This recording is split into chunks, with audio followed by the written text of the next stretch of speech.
Existe um perigo que ninguém avisa quando você começa a prosperar. Não é a inveja dos outros.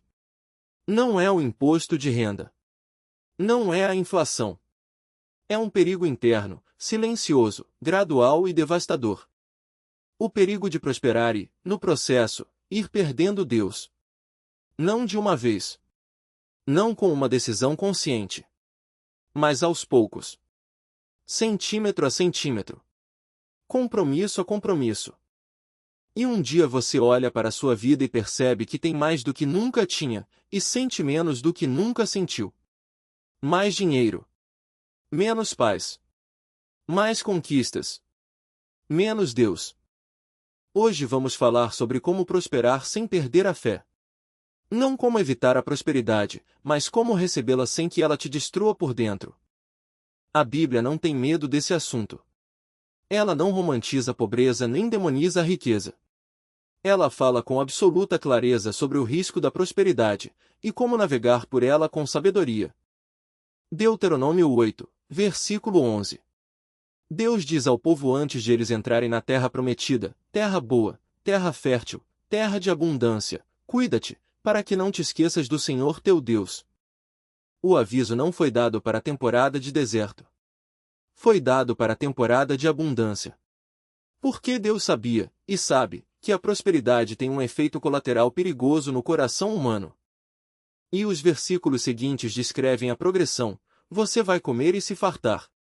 Vai construir casas e habitá-las. Seus rebanhos e gados vão multiplicar. Seu ouro e prata vão aumentar. E então vem o versículo 14: o teu coração se elevará, e te esquecerás do Senhor teu Deus. Coração elevado. Orgulho. Autossuficiência. O veneno lento da abundância. E o versículo 17, o mais honesto de todos: e não digas no teu coração, a minha força e o poder da minha mão me adquiriram esta riqueza. Essa é a mentira que a prosperidade sussurra.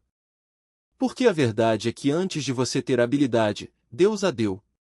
Antes de você ter a ideia, Deus a inspirou. Antes de você ter a oportunidade, Deus a preparou. A riqueza tem um autor, e não é você. Então a primeira proteção contra perder a fé na prosperidade é esta: cultive uma memória ativa da origem de tudo. Saiba de onde veio.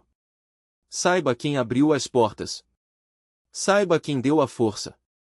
Isso não é humildade performática. Não é fingir que você não trabalhou. É reconhecer que o trabalho foi seu, mas a capacidade para trabalhar foi de Deus. Essa distinção muda tudo. Segunda proteção: mantenha os hábitos espirituais independentemente do nível de prosperidade. Esse é o ponto onde mais pessoas escorregam. Quando a agenda enche de compromissos, o devocional é o primeiro a sair. Quando as reuniões de negócio se multiplicam, o culto vira opcional. Quando a vida acelera, Deus vai ficando para as horas vagas. Mas as horas vagas nunca chegam. E aí Deus vai ficando cada vez mais distante, não porque ele se afastou, mas porque você parou de cultivar a proximidade. Marcos 1:35. De madrugada, quando ainda era bem escuro, Jesus levantou-se, saiu e foi a um lugar deserto, e ali orava. Jesus. Com agenda de milagres. Com multidões esperando. Orava. Se o Filho de Deus precisava de tempo deliberado com o Pai no meio de uma agenda intensa, o que diz isso sobre você e sobre mim? O ritmo espiritual não é luxo para quem tem tempo. É necessidade para quem não tem. Terceira proteção: deixe que a prosperidade aumente a sua generosidade, não apenas o seu padrão de vida. Esse é o teste mais honesto do coração próspero. Quando a renda dobra, para onde vai o aumento? Se vai inteiramente para um carro melhor, uma casa maior, viagens mais caras, sem aumento proporcional no que vai para Deus e para as pessoas, o coração está revelando sua prioridade real. Isso não é condenação do prazer ou do conforto. Deus não é contra você ter uma vida boa. O problema é quando a vida boa se torna o fim em si mesmo, em vez de uma plataforma para impacto. 1 Timóteo 6:18 diz: manda aos ricos deste século que sejam generosos, prontos para repartir. Prontos. Não relutantes. Não calculistas. prontos. A generosidade é a âncora espiritual do próspero. Ela mantém o coração conectado às pessoas reais, ao sofrimento real, às necessidades reais. Sem generosidade, a prosperidade fecha o coração. Quarta proteção: escolha com cuidado quem entra no seu círculo na prosperidade. Porque a prosperidade atrai um tipo diferente de pessoa do que a escassez. Na escassez, as pessoas ao redor geralmente estão por causa de quem você é. Na prosperidade, algumas pessoas estão por causa do que você tem. Distinguir esses dois grupos é uma habilidade espiritual essencial. Rodeie-se de pessoas que te dizem a verdade. De pessoas que te conheceram antes.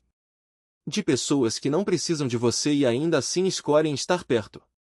Essas são as pessoas que vão te manter conectado à realidade e a Deus.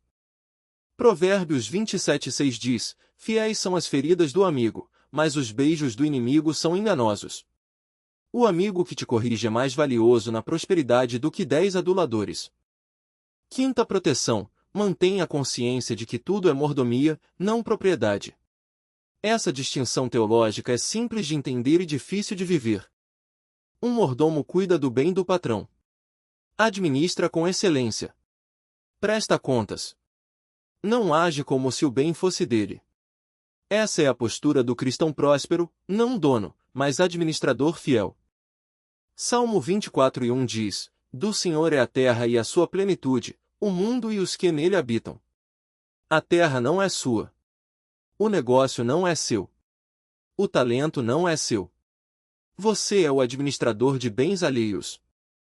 Essa consciência muda como você toma decisões. Um dono decide pela sua conveniência. Um mordomo decide pela vontade do patrão. E o patrão tem um propósito para os recursos que te confiou. Sexta proteção: mantenha regularidade na comunidade cristã. A prosperidade cria a ilusão de autossuficiência relacional. Você pode comprar quase tudo, exceto pertencimento real. A igreja não é um evento para quando você não tem nada melhor para fazer. É a comunidade onde a sua alma é conhecida, onde você presta contas, onde você serve e é servido. Hebreus 10:25 diz: não deixemos de congregar-nos, como é costume de alguns. A congregação não é opcional para o cristão próspero. É ainda mais necessária, porque a prosperidade isola. Sétima proteção: lembre regularmente de onde você veio. O esquecimento da origem é um dos mecanismos que a prosperidade usa para inflar o orgulho. Você se lembra de como era quando não tinha? Você se lembra do que pediu a Deus e ele concedeu? Você se lembra das portas que se abriram sem que você soubesse nem pedir? Essa memória não é para te fazer sentir culpa pela prosperidade atual. É para te manter grato. E a gratidão é o antídoto mais poderoso contra o orgulho que a prosperidade produz. Agora quero falar sobre algo que poucas pessoas discutem: a crise espiritual que às vezes vem com o sucesso. O momento em que você chegou onde queria e se pergunta: é isso? E agora? Eclesiastes capítulo 1. Salomão, o homem mais rico e mais sábio da história, depois de ter tudo que um ser humano pode ter, escreveu: vaidade de vaidades, diz o pregador. Vaidade de vaidades. Tudo é vaidade. Não foi Salomão na pobreza que escreveu isso. Foi Salomão com palácio, com 1000 mulheres, com ouro em excesso, com fama mundial. Ele chegou lá e sentiu o vazio. Porque a prosperidade sem propósito é apenas acumulação. E acumulação não preenche a alma. Apenas empilha coisas ao redor do vazio que só Deus pode preencher. No final de Eclesiastes, depois de ter explorado tudo, Salomão chega à única conclusão que importa: teme a Deus e guarda os seus mandamentos, porque isso é o dever de todo homem. Temer a Deus não é ter medo de Deus. É reverenciá-lo. É viver consciente de que Ele vê, que Ele sabe, que Ele importa. É deixar que a sua presença seja o centro, não a periferia da vida. Agora quero mostrar 3 modelos bíblicos de prosperidade sem perda de fé. 3 pessoas que chegaram lá e não perderam Deus no processo. O primeiro é José. Depois de anos de escravidão e prisão, tornou-se o segundo homem mais poderoso do Egito. com acesso a toda a riqueza do maior império do mundo.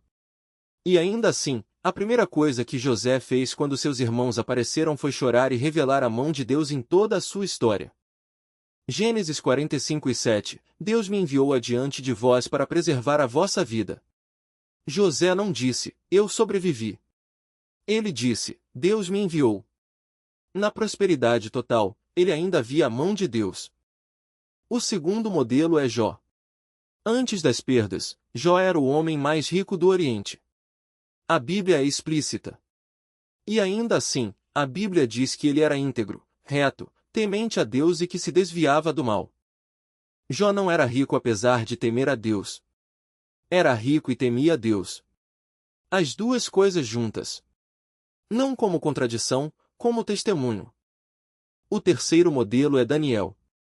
Levado como escravo para a Babilônia, tornou-se conselheiro de reis, administrador do maior império do mundo, com acesso ao poder absoluto. E Daniel capítulo 6 diz que ele orava 3 vezes por dia, ajoelhado, com as janelas abertas para Jerusalém, mesmo quando orar significava risco de morte.